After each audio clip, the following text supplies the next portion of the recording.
Parandachilikka yangi kirib kelgan odamni o'ylantirib qo'yadigan joyi bu go'sht yo'nalishiga boqilayotgan bedana bo'lsin, o'rdak bo'lsin, qayerga sotaman, yetishtirdiman deylik, qayerga sotaman endi degan savollarga bugun bir video tarzida javob tayyorladim. Menga ham juda ko'p SMS keladi. Mingta bedana olib kelding, nima qilasan buni? O'rdaklar bor, nima qilyapsan o'zi bularni? Juda ko'pchilik kommentariyga yozadi, direktga ham yozadi.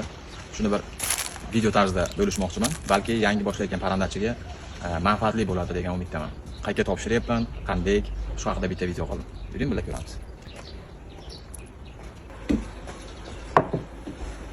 Xo'p, o'rtacha shunaqa holatda bo'ladi. Iloji boricha qopga solmasdan shunaqa tovarni vid sal akkuratniroq bo'lish uchun chiroyli mevani yashiqlarga solsangiz, sifatiga juda ham e'tiborli bo'lishingiz kerak. Baribir bu yeydigan narsa, bedana, o'rdak. Ko'p emas, oz-ozdan, haftasiga 20 ta 30 tadan sotib tursangiz ham menimcha qora qozon qaynachiga yetib tursa kerak. Qayerga olib borib topshirayotgan ham bir qator bo'lishaman. Yashiklarga taxlab olganmiz. Chiroyli qilib mashinachaga yuklab olsak endi, Xudo xolasa, olib borganda ham topshirayotgan joylarni ko'rsatib o'taman. Xuddi o'zi Andijon 80 metrlikda boshida joylashgan Ahmed o'rdak oshxonasi.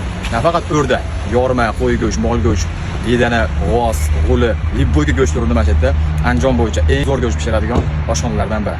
Mana shu yerga topshiraman. Biz Sharxonli ukamiz go'sht pishirish bo'yicha Andijonda eng oldi qator oshxonalardan biri hisoblanadi.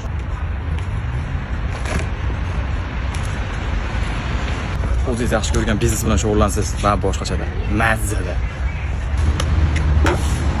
Salom. Berib oldik, topshirib oldik bedana, o'rdak.